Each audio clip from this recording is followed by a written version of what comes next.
Hi, Michael. Thank you so much for joining us today. Appreciate your time. And I know you're joining us from Atlanta. If you could get us, just tell us a little bit about your journey, how you got to where you are today, and what your company focuses on. Sure. Well, long story short, I've been in corporate. I was in corporate for pretty much all of my life, all of my career, excuse me.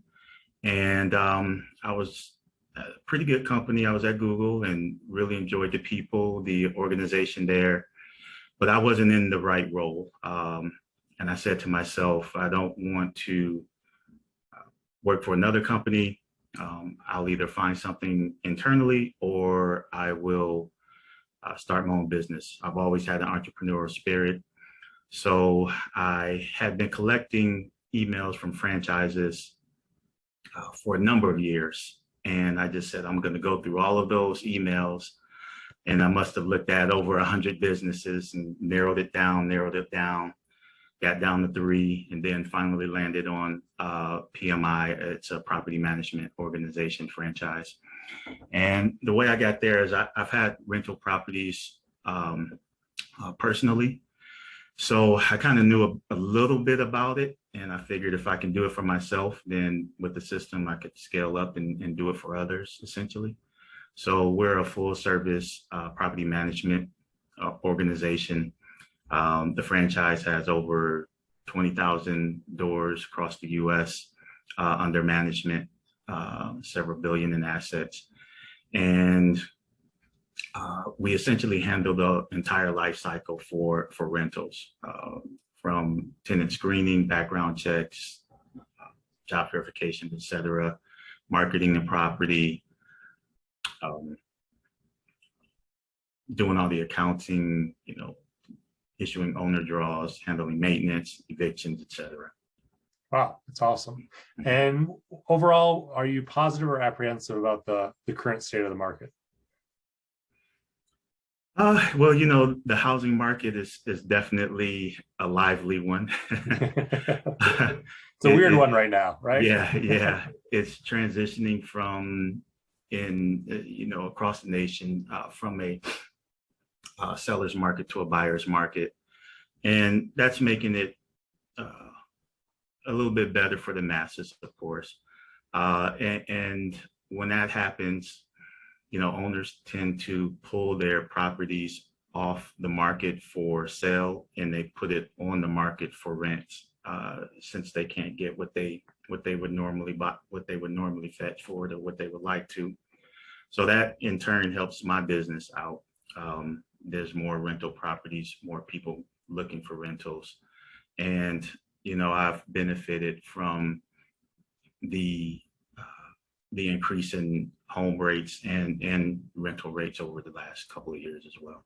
That's interesting how it's some businesses flourish in kind of downturn and some people get crushed, and very interesting to see which ones. So for outsourcing for us, it's actually typically we do quite well when people need to cut costs and still do the same amount of work. So yeah. And has hiring and retaining good staff become more or less difficult since the pandemic? So I'm in a unique situation in that the franchise has a couple of relationships with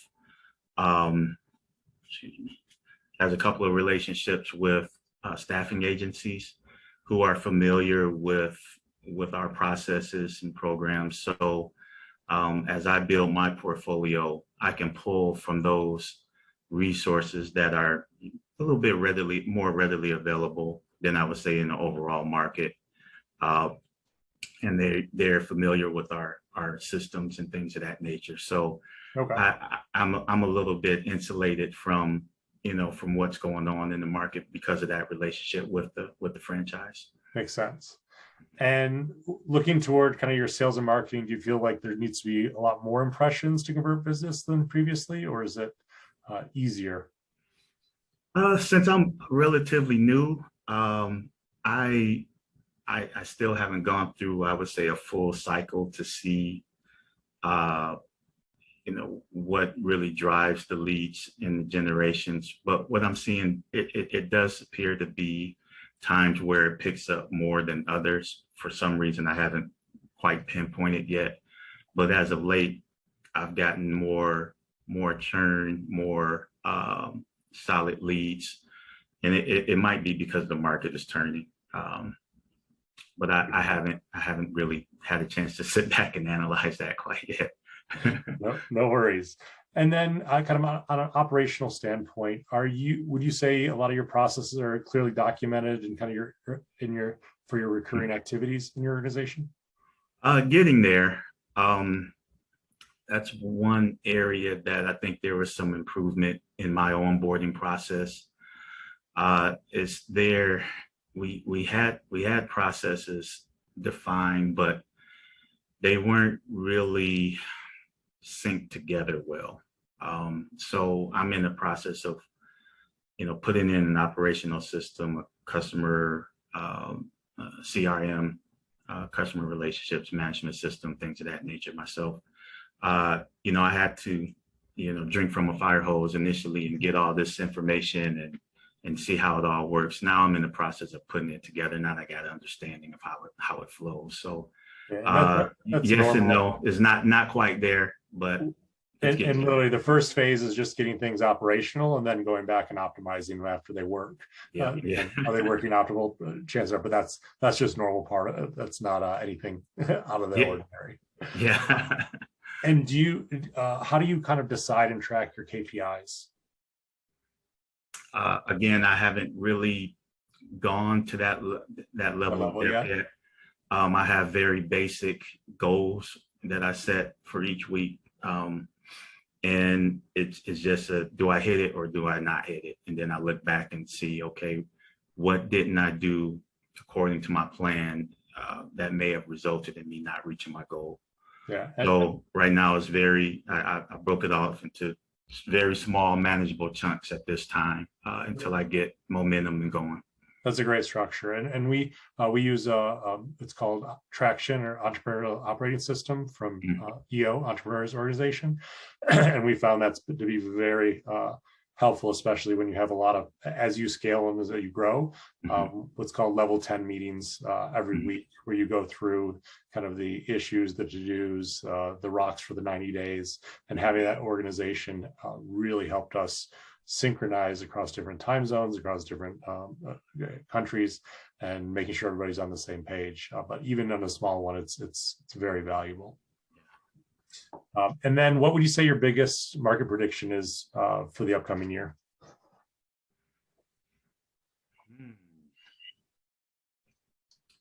I would say things may stabilize actually in the housing market.